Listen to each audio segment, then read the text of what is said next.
Alright, today we're going to talk about angles of elevation and angles of depression. An angle of elevation is an angle formed by a horizontal line and a line of sight to a point above the line. So notice the horizontal line and then a line going above that horizontal line, creating this angle right here, which is an angle of elevation. An angle of depression is an angle formed by a horizontal line and a line of sight to a point below the line. So again, you got a horizontal line, but this time the other half of the angle is not above the line, but it is below the line. So this right here would be an angle of depression. So for both of these angles, you have to have a horizontal line as one side of the angle. If you don't have a horizontal line, then you do not have an angle of elevation or depression. You got some kind of angle maybe, but not one of these. Always a horizontal line with either one of these. Alright, so we're going to try some problems that involve these. Angles of elevation, angle of depression. Now, one of the trickiest things for most students is to read the problem and create the picture accurately to describe the situation. That's the most important thing here, is to come up with the correct picture to begin with. Otherwise, everything else is useless. So let's read through this and see if we can come up with a picture.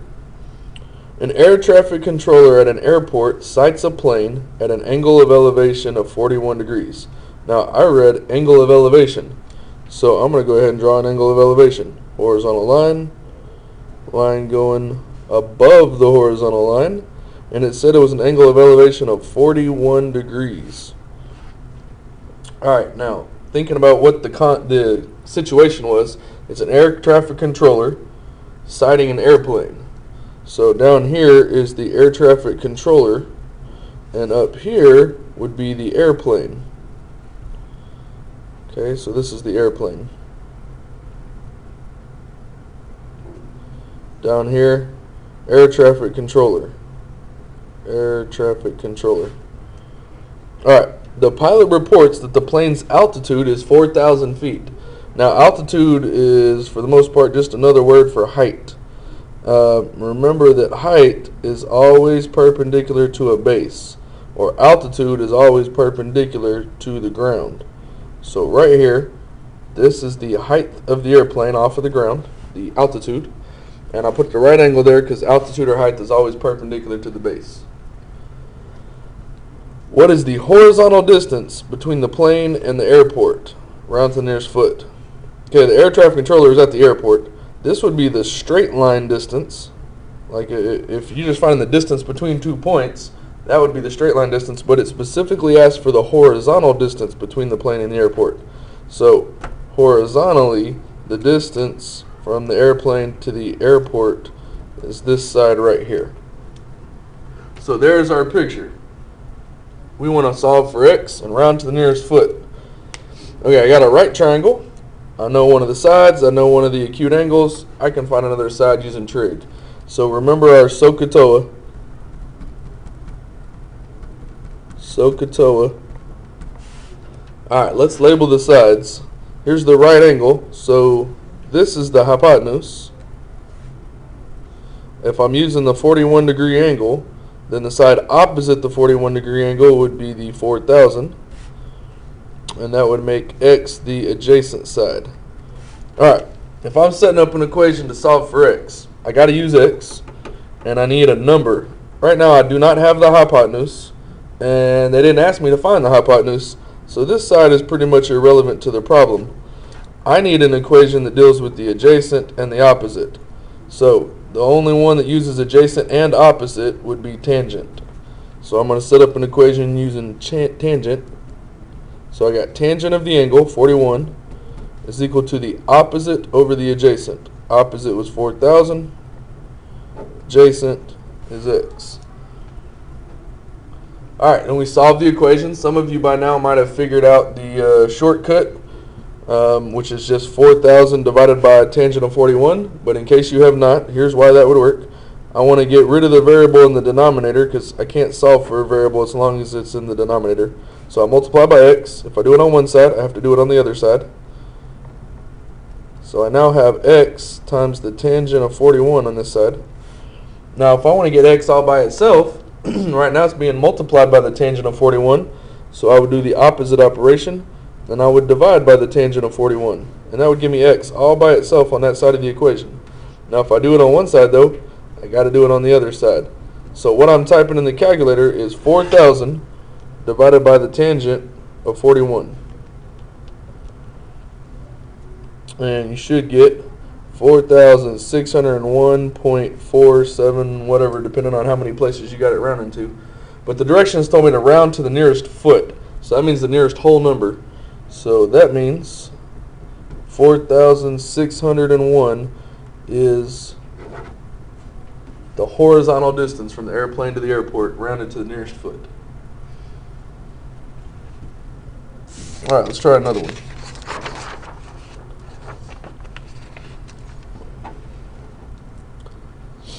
All right, a forest ranger in a 90-foot observation tower sees a fire. Okay, so there's a forest ranger in a 90-foot observation tower. So he is in a tower that is 90 feet off the ground, and he sees a fire. The angle of depression to the fire is 7 degrees. Now remember, for an angle of depression, you have to have a horizontal line, and then you have to have the other part of that angle go below that horizontal line. So right here, just focus on here, that's an angle of depression of 7 degrees. And this is his line of sight. This is where the forest ranger is. This is his line of sight, and he sees over here, here is the fire. He's looking down at an angle of depression of 7 degrees. He sees the fire. Okay, so here is our right triangle.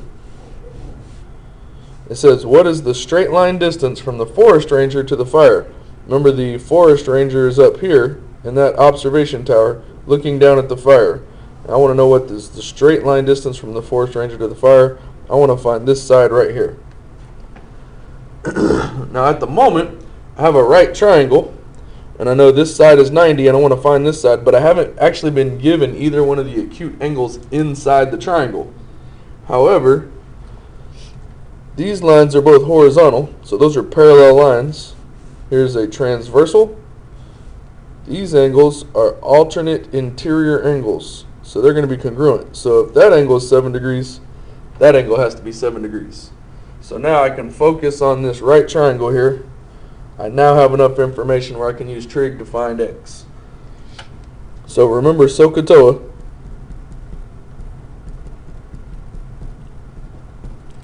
Let's label all the sides of the triangle based on our angle here. So the hypotenuse, the side opposite the right angle, is x. That's the hypotenuse. And if I'm using this 7 degree angle, the side opposite the 7 degrees is the 90. And this would be the adjacent. But I wasn't given this side, so it's not going to be helpful. And they didn't ask me for that side, so I don't need it. So I'm really just focusing on the opposite and the hypotenuse. So I want to pick the trig ratio that uses opposite and hypotenuse. And opposite and hypotenuse are used for sine. So we're going to use sine when we set up the equation. So sine of the angle, which is 7, is equal to the opposite over the hypotenuse. So there's the equation. And then we just need to solve for x. So once again, if you've got the shortcut figured out, x is going to be equal to 90 divided by sine of 7. In case you don't, let's figure out why. Can't solve for x when it's in the denominator. So since 90 is being divided by x, I do the opposite and multiply by x. That gets it out of the denominator. If I do it on one side, I got to do it on the other side. So I now have x times the sine of 7 on the left side of the equation. Now 1x all by itself, so since it's being multiplied by the sine of 7, I will do the opposite and divide by the sine of 7, and that'll give me x all by itself. If I do it on one side, got to do it on the other side. So I'm now typing this in the calculator, 90 divided by the sine of 7, and I get 738.4, and 4 is not big enough to round up since the direction said round to the nearest foot. I'm rounding to that nearest whole number. So there's the answer right there.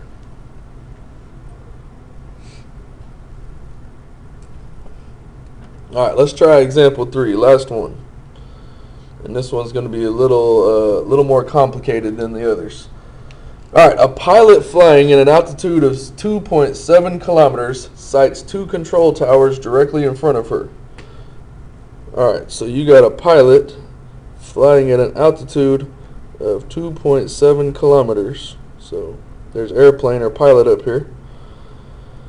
And sees two control towers in front of her. The angle of depression to the base of one tower is 37 degrees.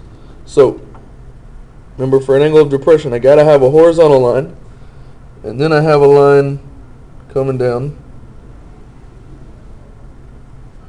and that angle of depression is 37 degrees. The angle of depression to the base of the other tower is 58 degrees. So pilot's in the same place, same horizontal line, but now the other half of the angle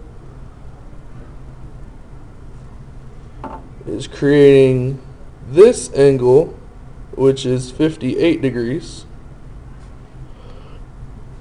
What is the distance between the two towers? So remember, height is always perpendicular to the base, so that 2.7 kilometers creates a right angle with the ground. And then the two line of sights go to the different locations. We want to know what is the distance between the two towers.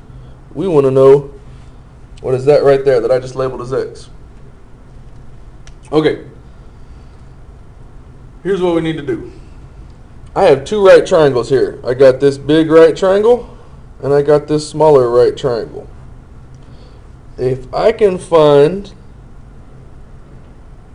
this, which I'm just going to label as Y, and I can find this, which I label as Z, I can subtract those two and find out what X is. I can find the distance between the two towers.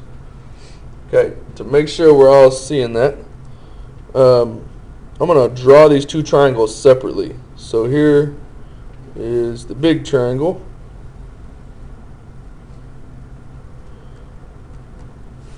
So with the big triangle, we had just that 37-degree angle of depression. So parallel lines, transversal, these are alternate interior angles, 37 degrees. So I know this is 37 degrees. And the distance all the way across here on the big triangle I labeled as Y. So that's Y. For the smaller triangle,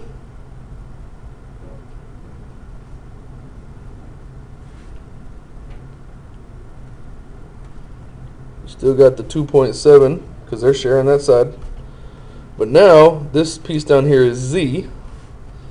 And again, because these lines are parallel, here's a different transversal.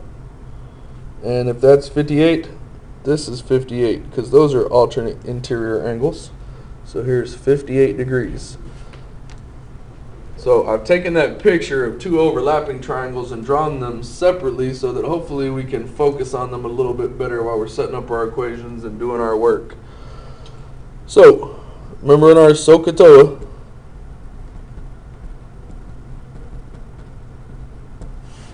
alright, SOHCAHTOA, on this triangle, if I'm using that 37-degree angle, this is the hypotenuse opposite the right angle. They didn't give it to me, they didn't ask for it. I have this side which is opposite the angle, and I'm trying to find this side which is adjacent to the angle. So if I'm using opposite and adjacent, I need to use tangent. So I'm going to set this up. So for this triangle, tangent of the 37-degree angle is equal to the opposite over the adjacent. Okay, we're going to do the shortcut process this time. It's 2.7 divided by the tangent of 37. So let's put that in the calculator. 2.7 divided by the tangent of 37 is approximately 3.58. So that's what Y is. Okay, let's do the same thing and find out what Z is down here. Again, I have the side opposite the angle, and I'm looking for the side adjacent to the angle. So once again, opposite and adjacent, I'm using tangent.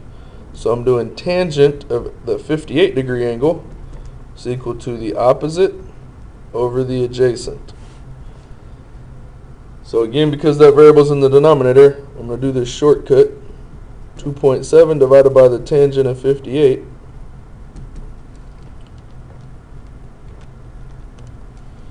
And it gives me approximately 1.69.